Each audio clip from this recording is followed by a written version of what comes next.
Hijo mío, hija mía, hoy vengo a hablarte a ti, al que enciende la televisión solo para escuchar voces en la casa, al que pone la mesa para uno solo y evita mirar las sillas vacías, al que revisa el teléfono sabiendo que nadie va a escribir hoy tampoco. Sé exactamente qué sientes cuando pasa otro fin de semana y el timbre no suena, cuando cuelgas el teléfono después de una llamada corta y el silencio vuelve a llenar cada rincón de la casa. Yo veo cómo hablas contigo mismo en voz alta, solo para escuchar algo distinto al silencio. Yo escucho la pregunta que repites cada noche antes de dormir. ¿Alguien se acordará de mí mañana? Y quiero decirte algo que quizás nadie te ha dicho todavía. Estar solo en una casa no significa estar solo en la existencia. La soledad que sientes en las paredes no es la soledad que yo permito en tu alma. Porque desde antes de que nacieras decidí no dejarte nunca, ni un solo instante, aunque hoy no sientas mi presencia de forma tangible. Y hoy no vengo solamente a decirte que ores o que confíes, porque esas palabras solas ya no te alcanzan cuando llevas semanas, meses o años sin que nadie toque tu puerta. Vengo a mostrarte, paso a paso, historia por historia, cómo he estado presente en la vida de otros que se sintieron exactamente tan solos como tú te sientes hoy. Escribe ahora mismo en los comentarios esta frase, aunque hoy te cueste sentirla del todo. Dios, aunque nadie más lo note, tú nunca me has dejado solo. Escríbela porque declarar es empezar a creer. Si te quedas conmigo hasta el final de esta palabra vas a entender por qué el silencio de tu casa no significa mi ausencia. Vas a descubrir la historia de una mujer abandonada en el desierto que descubrió que yo la había estado viendo todo el tiempo. Y sobre todo vas a recibir una palabra que puede cambiar la forma en que enfrentas cada noche silenciosa, cada comida en soledad y cada fin de semana sin visitas. Porque hay una guerra que se libra cada noche, dentro de tu mente, convenciéndote de que estás olvidado. Y ni siquiera te das cuenta de que la estás perdiendo antes de empezarla. Si esta palabra ya está tocando algo dentro de ti, suscríbete, porque aquí te hablo cada día a ti y a otros que están enfrentando exactamente esto. Una casa silenciosa y un corazón que todavía busca compañía. Y si hay alguien en tu vida que hoy también vive solo y siente que nadie lo visita, dale like a este video, para que esta palabra llegue también hasta esa persona que hoy necesita saber que no está tan sola como cree. Número 1. Agar era una sierva egipcia que terminó huyendo al desierto, embarazada y completamente sola, sin nadie que la protegiera ni la acompañara. Ahí, en medio de la nada, con el sol golpeándole el rostro y sin ni siquiera un camino claro que seguir, tuvo un encuentro que le cambió la forma de entender su soledad para siempre. En Génesis 16 y 13 ella misma le puso nombre a lo que había descubierto. Llamó a mí, nombre El Roi, que significa tú eres el Dios que me ve. Dijo, ¿no he visto también aquí al que me ve? Nadie más sabía dónde estaba Agar en ese momento. Pero yo sí sabía, yo la vi antes de que ella supiera que estaba siendo vista. ¿Cuántas veces has sentido que nadie sabe realmente por lo que estás pasando? Que podrías desaparecer un día entero y quizás nadie lo notaría hasta después. Quiero que sepas hoy lo mismo que le dije a Agar sin palabras, solo con mi presencia. Te veo. Veo cada comida que haces sola, cada noche que pasas sin que suene el teléfono, cada silencio que llenas hablando contigo mismo. Diversos estudios en psicología social sugieren que sentirse visto y reconocido por alguien, aunque sea una sola presencia significativa, reduce de forma notable el impacto emocional del aislamiento prolongado. La ciencia apenas está nombrando lo que mi palabra ya declaraba desde el desierto de Agar, que ser visto sostiene el alma, incluso cuando nadie más está presente físicamente. Escribe en los comentarios, tú eres el Dios que me ve, aunque hoy nadie más lo haga. Pero espera, porque ahora quiero llevarte a la historia de un profeta poderoso que, después de una gran victoria, terminó tan solo y agotado que le pidió a Dios que le quitara la vida. Número 2. Elías acababa de vencer a 400 profetas de Baal en una de las demostraciones de poder más grandes de toda la Escritura. Pero poco después, huyendo de una amenaza, se sentó bajo un enebro en el desierto, completamente solo, y dijo algo que sorprende a cualquiera que conozca su historia. «Basta ya, Jehová, quítame la vida, pues no soy yo mejor que mis padres». ¿Te has sentido alguna vez así, agotado incluso después de haber hecho todo bien, sintiendo que la soledad pesa más que cualquier victoria reciente? Elías no estaba débil en la fe, estaba agotado en el cuerpo y en el alma, y la soledad hizo que ese agotamiento se sintiera insoportable. Mi respuesta no fue un regaño.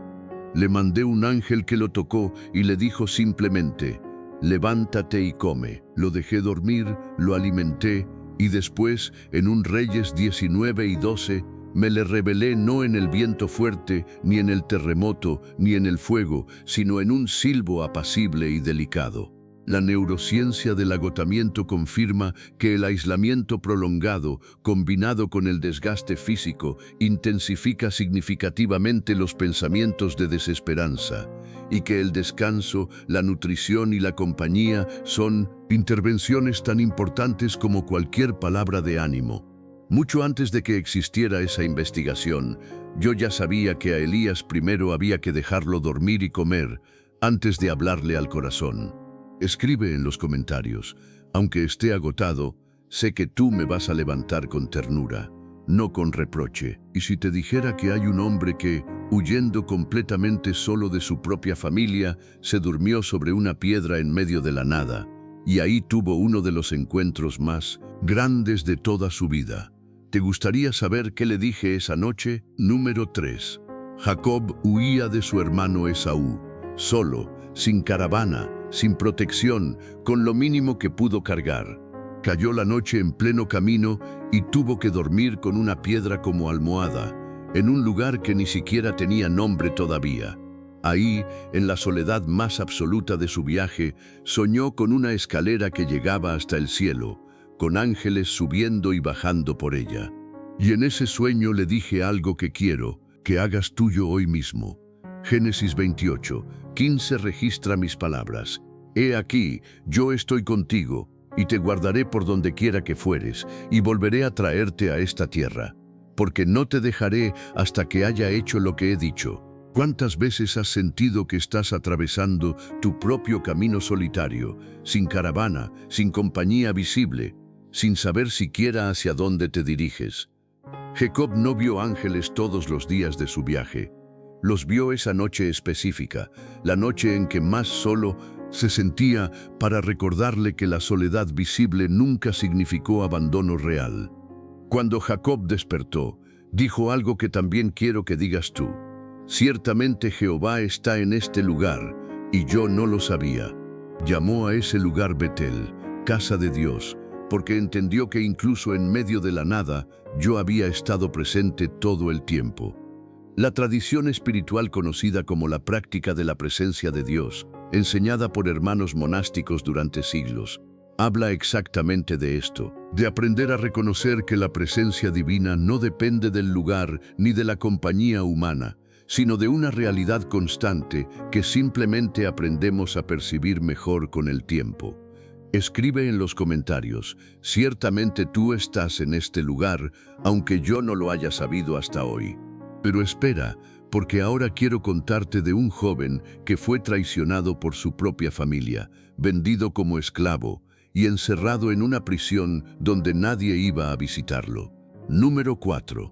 José fue vendido por sus propios hermanos, llevado a Egipto como esclavo, acusado falsamente y encerrado en una prisión donde los años pasaban sin que nadie de su familia supiera siquiera si seguía con vida.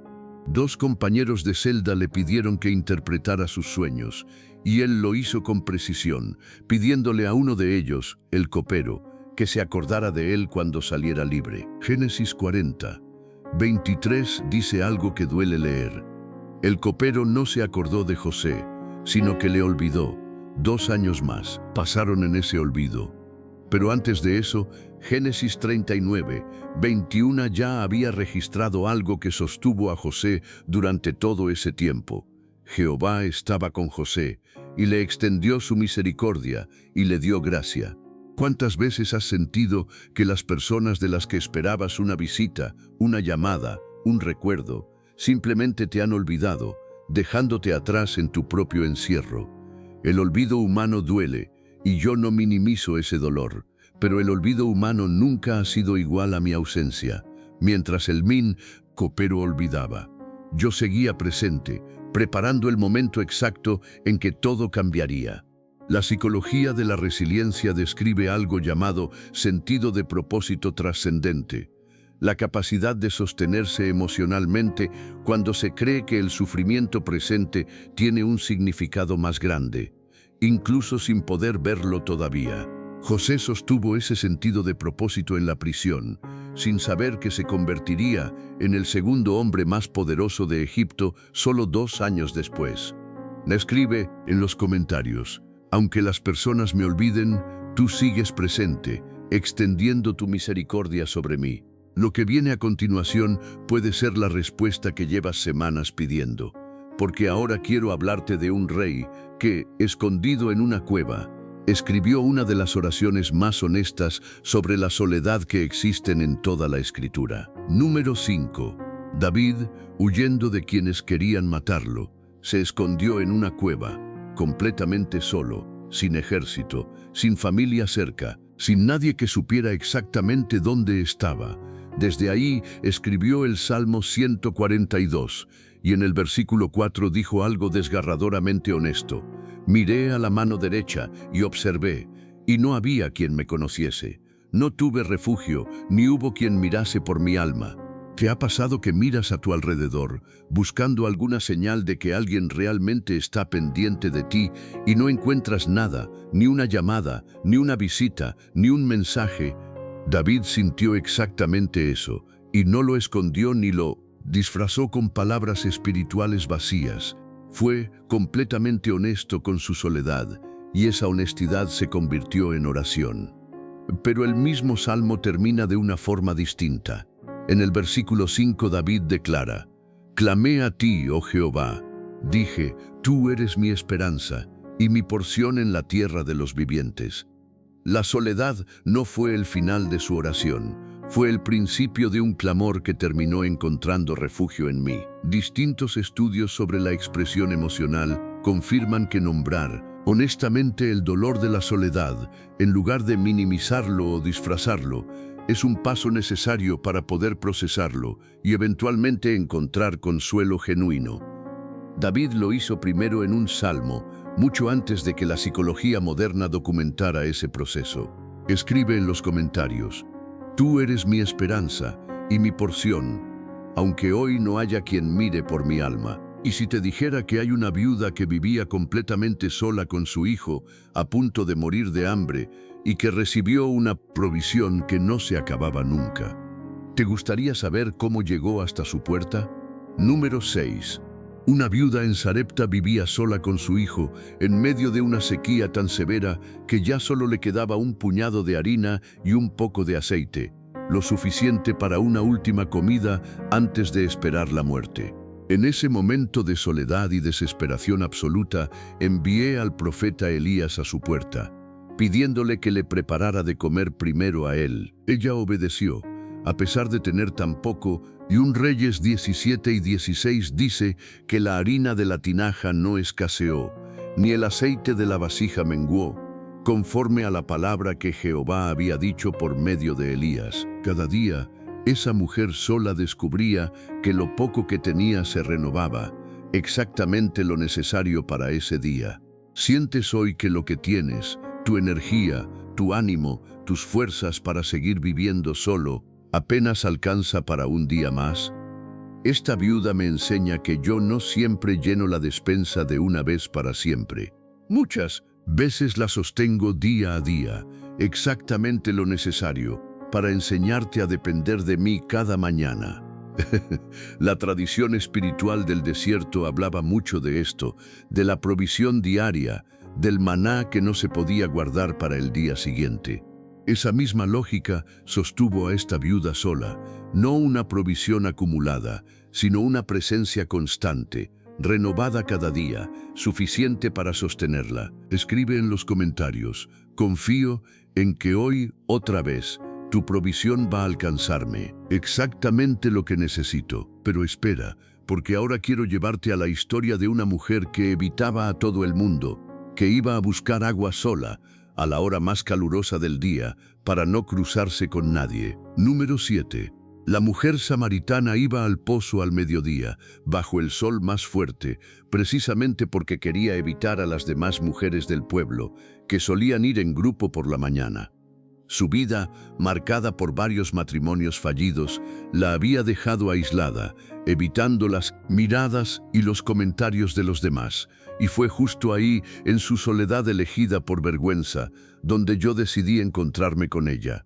Le hablé de una forma que ningún maestro de su época le habría hablado, y en Juan 4:26 le dije algo que solo le había dicho antes a muy pocas personas: yo soy el que habla contigo. No esperé a que ella se acercara a un templo, ni a que se rodeara de personas religiosas. Fui directamente hasta el lugar donde ella se escondía de todos. ¿Te has aislado alguna vez no porque nadie te buscara, sino porque tú decidiste esconderte por vergüenza, por miedo a ser juzgado, por cansancio de explicar tu historia? Esta mujer me enseña que ni siquiera la soledad que tú mismo eliges por protección me detiene de ir a buscarte. Después de ese encuentro, ella dejó su cántaro, corrió de vuelta al pueblo que tanto evitaba y se convirtió en la persona que llevó a toda una ciudad hasta mí. La misma mujer que se escondía al mediodía terminó siendo la voz que más gente escuchó ese día. Oh, escribe en los comentarios: aunque hoy me esconda por vergüenza o cansancio, tú vienes a buscarme igual. Pero espera, porque ahora quiero contarte de una mujer que, en medio del peor duelo de su vida, con la casa llena de gente que intentaba consolarla, decidió salir sola a mi encuentro, porque entendió que solo una conversación conmigo podía llegar hasta el fondo de su dolor. Número 8. Cuando Lázaro murió, la casa de Marta y María se llenó de familiares y amigos que habían venido a consolarlas, como era costumbre en esa cultura. Había compañía humana de sobra ese día. Y sin embargo, cuando supo que yo me acercaba al pueblo, Marta hizo algo significativo. Dejó a toda esa gente atrás y salió sola a mi encuentro por el camino. Ahí, lejos de la multitud que la rodeaba en casa, tuvimos una de las conversaciones más profundas registradas en los evangelios. Le dije en Juan 11:25, yo soy la resurrección y la vida. El que cree en mí, aunque esté muerto, vivirá. Ninguno de los que estaban consolándola en casa podía darle esa palabra.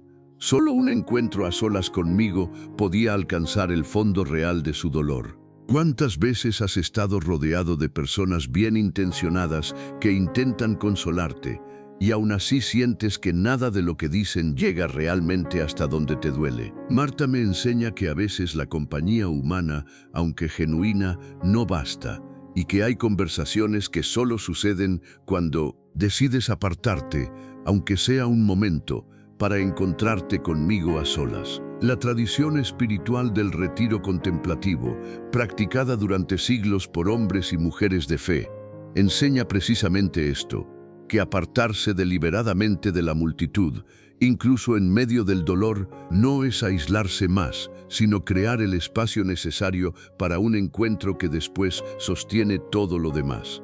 Marta lo hizo por instinto, mucho antes de que existiera esa palabra para nombrarlo. Escribe en los comentarios: aunque haya gente a mi alrededor, es contigo, a solas, donde encuentro la palabra que realmente necesito. La penúltima enseñanza que viene a continuación contiene una clave que puede desbloquear algo en tu vida.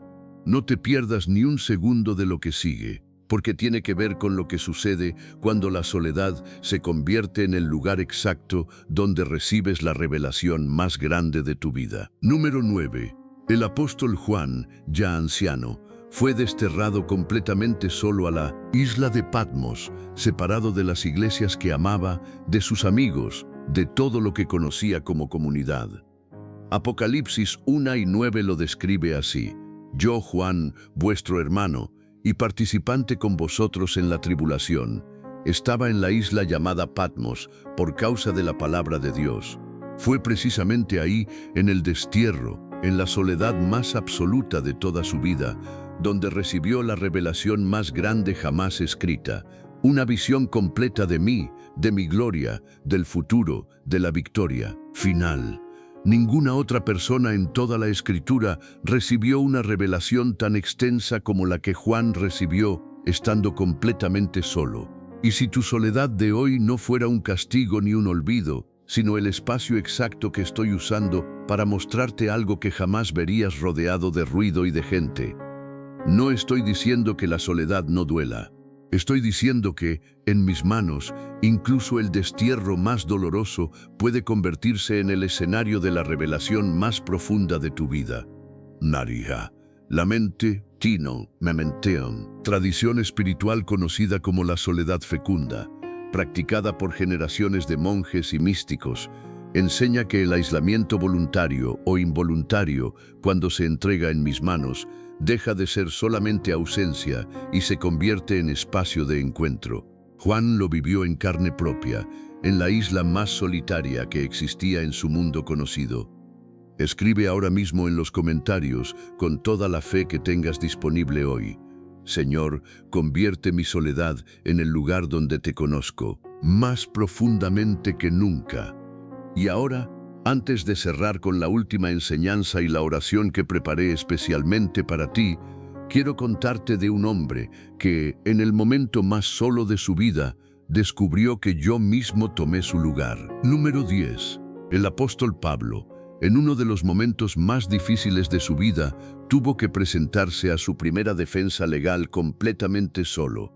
En 2 Timoteo 4:16 escribió algo que duele leer: En mi primera defensa ninguno estuvo a mi lado, sino que todos me desampararon.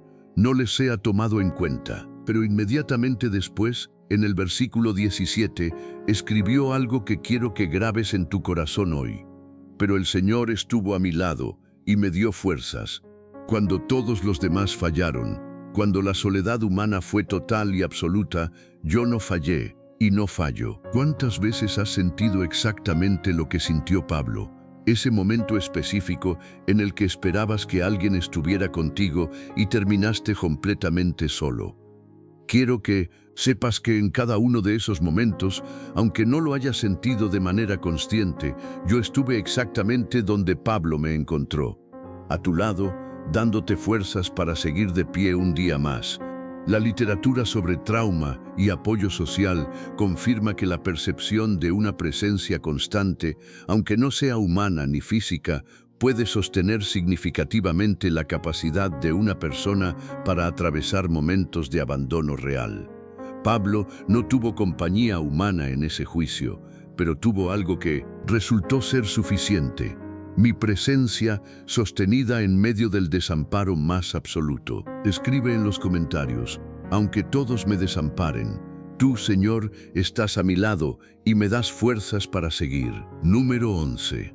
Antes de que existiera el pecado, antes de que existiera cualquier razón para el sufrimiento, dije algo en el jardín del Edén que revela mi corazón hacia la soledad humana desde el principio de los tiempos. Génesis 2:18 registra mis palabras: no es bueno que el hombre esté solo, le haré ayuda idónea para él. Quiero que entiendas algo profundo en esto. Si yo mismo dije que no era bueno que el hombre estuviera solo, entonces tu deseo de compañía, esa necesidad que sientes de que alguien te visite, te llame, se siente contigo, no es una debilidad ni una falta de fe.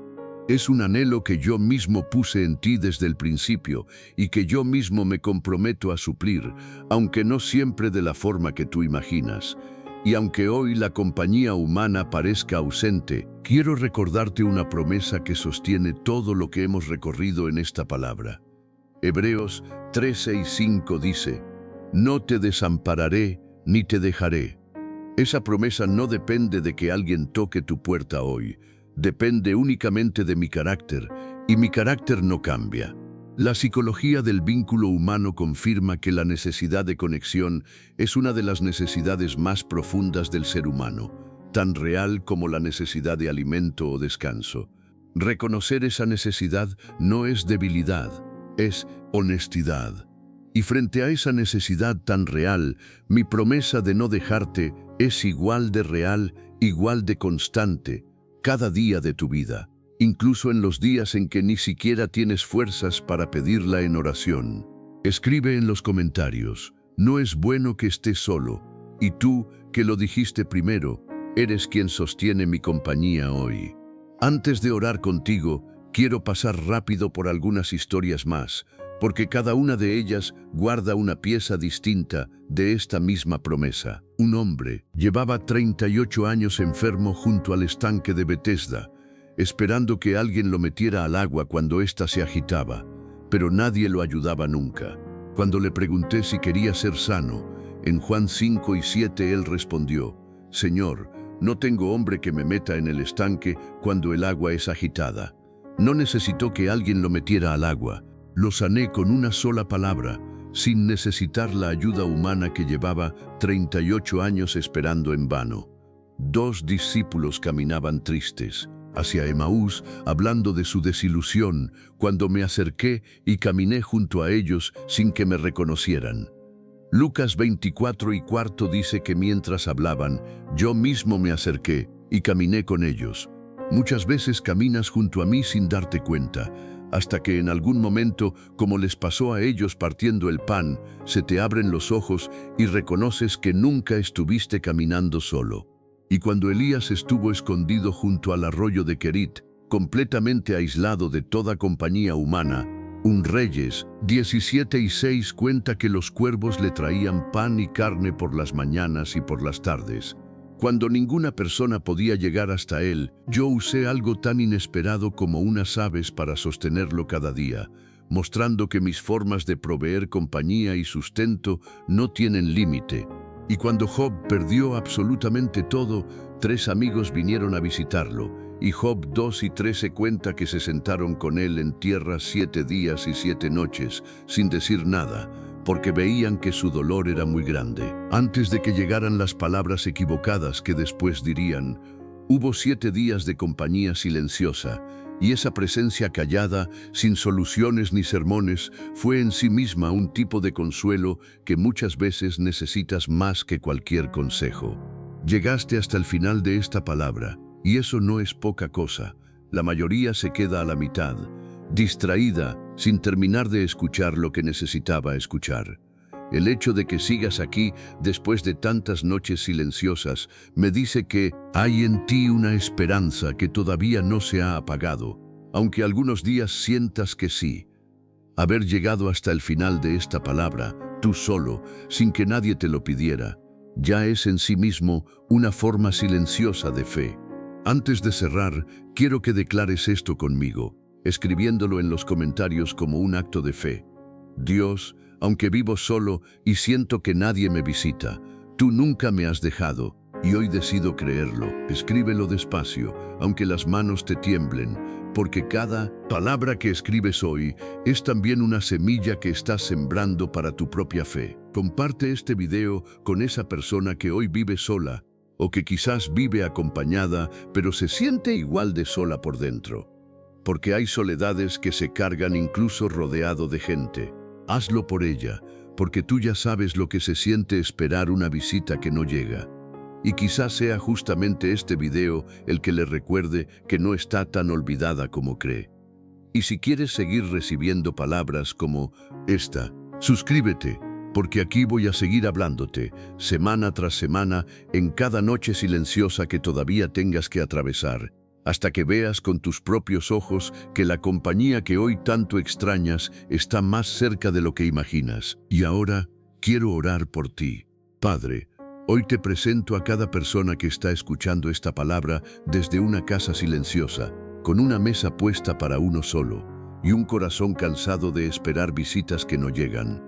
Te pido que le recuerdes, como se lo recordaste a Agar, que tú eres el Dios que la ve. Dale la certeza de Jacob de que estás presente incluso en el lugar más solitario del camino, la fuerza de José para sostenerse en el olvido humano, y la revelación que le diste a Juan en la isla más solitaria del mundo conocido. Envía, si es tu voluntad, personas concretas que toquen su puerta esta semana. Y mientras eso sucede, sosténla tú mismo con tu presencia constante. Sana también las heridas que la llevaron a alejarse o a ser alejada de quienes debieron acompañarla. Y dale la valentía de volver a abrir la puerta, aunque le cueste, cuando alguien toque para acompañarla. Que sepa desde hoy que lo mejor todavía está por venir. En el nombre de Jesús. Amén.